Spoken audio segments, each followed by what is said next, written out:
El Reino Unido y la Unión Europea lograron un acuerdo sobre el Brexit. Los 27 países del bloque regional aprobaron los términos de la salida y el Parlamento británico deberá hacerlo el próximo sábado para que ésta se concrete. Justamente queremos entender este acuerdo y para eso nos acompaña Beatriz Hernández, directora del Bachillerato en Ciencias Sociales y Humanidades de la Universidad Diego Portales. Muchísimas gracias por acompañarnos. Muy buenos días. ¿Qué tal? Buen día. A ver, ya lo decíamos, esto debe ser ratificado por el Parlamento británico, donde ya hay voces disidentes sobre este acuerdo y quienes lo tildan de incluso peor a lo que se había logrado con Theresa May. ¿Qué pasa si esto no se aprueba el sábado? La opción B es una prórroga. Eso ya se ha también conversado con la Unión Europea. La Unión Europea estaría de acuerdo. El problema es negociar un nuevo acuerdo con la Unión Europea con 27 países. Como hemos visto, Theresa May fracasó 3 veces con el acuerdo en el Parlamento británico y la Unión Europea se negó a negociar un nuevo acuerdo. Se rehusó a retirar el backstop para el Reino Unido. Aquí lo que vemos es un triunfo de Boris Johnson, porque ha conseguido tener una nueva propuesta que muchos pensaban que él solamente quería salir a las bravas, sin acuerdo, y no ha sido así. Él ha presentado una nueva propuesta. Esa nueva propuesta beneficia al Reino Unido, ya que el Reino Unido no quería quedarse en un mercado común, en un mercado único, que era lo que implicaba el backstop con la frontera con Irlanda. Ahora el Reino Unido no estaría dentro de ese mercado único, podría negociar, una salida negociada sería con un acuerdo de libre comercio y dejar a Irlanda del Norte dentro del mercado común de la Unión Europea. ¿Cuál es la diferencia? Que el mercado común implica una libertad de productos, de personas, pero igual se tienen que poner de acuerdo con el tipo, digamos, de aduana que van a tener en las inspecciones también de los productos, en el IVA, en los impuestos, etc. Van a seguir manteniendo IVA con Irlanda. Lo importante es que Irlanda siempre se negó a tener una frontera con Irlanda del Norte. Y para aprobar un acuerdo tiene que ser por unanimidad con los 27 países. Pero Irlanda también sabe que si el Reino Unido se va a las bravas, su PIB cae en un 4%. Sería el país más dañado por una salida sin acuerdo. Con lo cual, Irlanda y los otros 26 países han tenido que modificar el acuerdo de salida, que es mucho más beneficioso para el Reino Unido.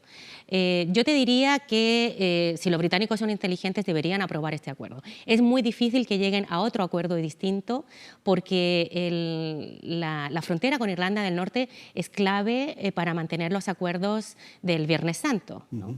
Y ya lo han dicho también muchos ciudadanos de Irlanda del Norte que están preocupados que si se mantiene una frontera dura podría volver a generarse un sentimiento nacionalista y podría resurgir también el terrorismo, ¿no? Cosa que evidentemente nadie quiere. Ahora, Beatriz, bajo los términos de este nuevo acuerdo, ¿qué representa para países como el nuestro, para países como Chile, en términos del comercio, e incluso en términos de algo tan cotidiano como puede ser el turismo? Sí. ¿Vamos a notar cambios? Bueno, no. En realidad, el problema es que hay un periodo de transición de 2 a 4 años. ¿Ya? No es una salida inmediata de la Unión Europea. Ahora mismo hay un acuerdo de libre comercio. De hecho, en estas fechas tienen que terminar de negociarlo. El acuerdo de libre comercio de la Unión Europea con Chile se está modernizando, ¿no? Ese acuerdo, evidentemente, una vez que salga el Reino Unido ya no tiene efecto. El Reino Unido tiene inversiones en Chile y es importante, y comercio, entonces es importante que el Reino Unido, es un trabajo que tiene que hacer en estos 4 años, tiene que renegociar muchísimos acuerdos de libre comercio con unos 40 países que tiene la Unión Europea, con más de 40 países, y además otros tratados internacionales que son de pesca, que no necesariamente son acuerdos de libre comercio, pero son tratados internacionales. Ya, pero ya hay acuerdos bilaterales, Claro, digamos, entre Chile y el Reino Unido que se podrían perfeccionar. Pero en términos del turismo, por ejemplo, ¿no debería la población notar mayor cambio para quienes viajan, por ejemplo, a Londres? Bueno, el régimen migratorio lo define la Unión Europea, pero también cada país miembro.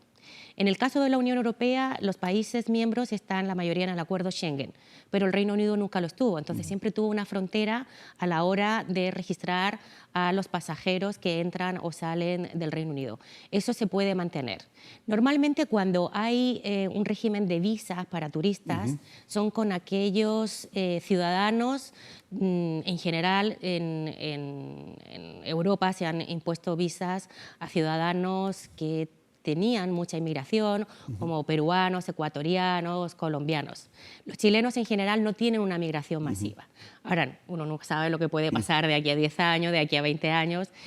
Por ejemplo, en el caso de Venezuela. Venezuela pide a España muchos visados y se lo niegan. Hay muchos venezolanos que están llegando a Chile porque no pueden ir a Europa. Ahora, en el caso no de los turismo, pero sí de los que estudian, porque hay muchas jóvenes que han tratado de buscar nuevos horizontes o hacer posgrados afuera. Teniendo el pasaporte europeo, pueden elegir el país. En este caso, aquellos que se dirigían a Londres bajo esa misma premisa, ¿lo van a poder seguir haciendo? Bueno, efectivamente ya se ha registrado una disminución de entrada en el Reino Unido de inmigrantes europeos. ¿Ya? Tanto para trabajar, porque había mucha incertidumbre en qué va a pasar con esos inmigrantes y sus permisos de residencia. Con este nuevo acuerdo se garantiza la residencia de los que ya están en el Reino Unido, no los que van a venir en el futuro, pero sí los que ya están. Y eso es un muy buen acuerdo para la Unión Europea, que tiene 3 millones de ciudadanos europeos viviendo en el Reino Unido, trabajando en el Reino Unido.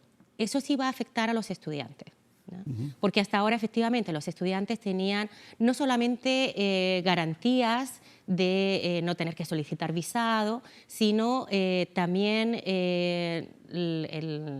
las universidades británicas les costaban más baratas, ¿no? Y son bastante caras. Entonces, evidentemente sí, va a haber una diversión se van a enfocar en otros países europeos, en otras universidades europeas. Las universidades en general, el mundo académico en el Reino Unido siempre ha rechazado el Brexit.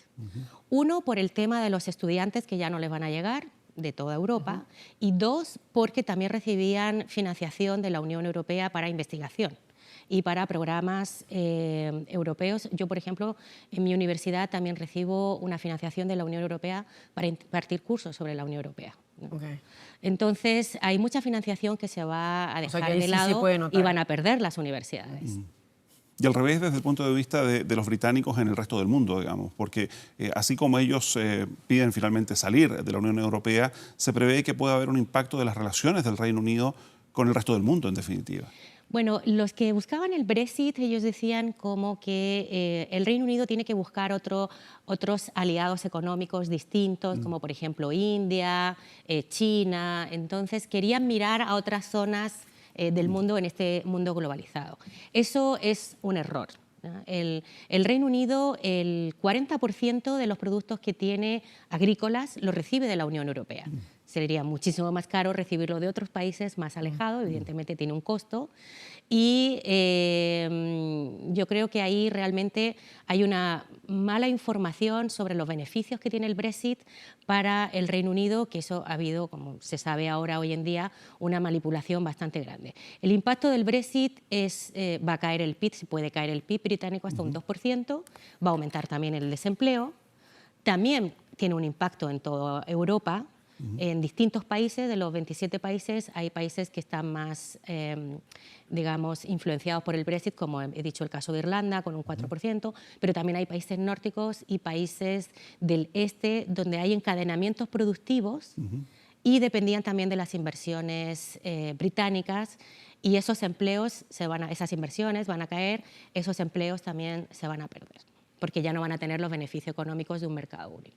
Y si seguimos hablando en el ámbito económico, ya las bolsas ayer cerraban al alza los indicadores respecto de esta posibilidad de acuerdo del Brexit. A pesar de que se le ha dado mucho bombo diciendo sí, se logró acuerdo, falta ratificar el sábado. Sí. Pero estas alzas se podrían manifestar de nuevo con caídas estrepitosas o no en caso de que esto no funcionara el sábado. Bueno, como decía, efectivamente este Brexit con acuerdo es mucho mejor que sin acuerdo, con lo cual ya hay una esperanza también para la economía británica y para el resto de las economías europeas. No sabemos si se va a votar a favor, debería votarse a favor en el Parlamento, ahí podría nuevamente caer las bolsas, y en el momento de salir digamos, dentro de 2 o 4 años realmente el Reino Unido de la Unión Europea, ahí también podrían caer. Muy bien, pues Beatriz Hernández, muchísimas gracias por habernos acompañado aquí en la Mañana Informativa.